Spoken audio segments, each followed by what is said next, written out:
Hey legends, and welcome to the Sim Racing channel where we're not afraid to tackle the big issues. If you've been living under a rock for the past week, as opposed to locked down at home like the rest of us, you may have missed the scuffle between Lando Norris and Simon Pagenaud during the IndyCar challenge on iRacing last weekend. Oh, Norris, really? The race was being led by Simon Pagenaud and Graham Rahal, with Lando Norris bringing up third place.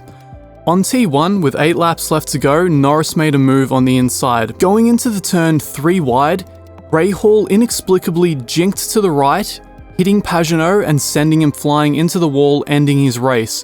Now here's where the controversy begins. On his stream, he can clearly be heard saying, Let me take Lando out.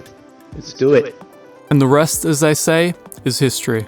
Under the pretense of slowing down to pit, Pagenaud slowed down in front of Norris's car deliberately, causing Norris to crash into the back of him, sending both of them into the walls, thus ending Norris's race.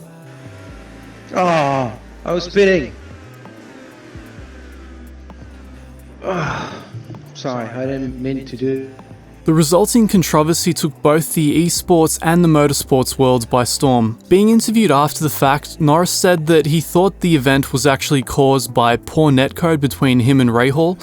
Because he's situated in the UK and Rahal was in the US, he believed the natural amount of latency between them caused an event that caused Rahal to jink right, eventually hitting Pagenaud and causing the entire incident. Where this gets even more wild is that there have been reports of death threats to a driver after this incident. This lends credence to the idea that these esports events are perceived as more than just a game by the people spectating them, and certainly more than just a game to the corporate sponsors who have a lot invested in riding on them.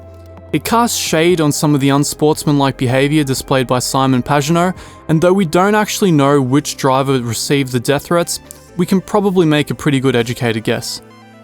This follows similar threats being sent to beloved sim racing YouTuber Jimmy Broadbent not long after Lando crashed into him at the Bahrain Grand Prix event.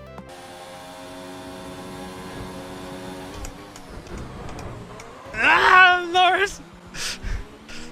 This situation clearly highlights the need for better systems to govern online racing etiquette, as well as better netcode to govern when racing is happening intercontinentally. We're still in the Wild West. Sim racing has received a massive surge of interest from the public at large due to the current events, and it's something that the systems simply weren't ready for. Not only is there an added strain on the systems required for governing and streaming those races, but also on the driving models themselves, as evidenced by the iRacing controversy some weeks back regarding its tyre model.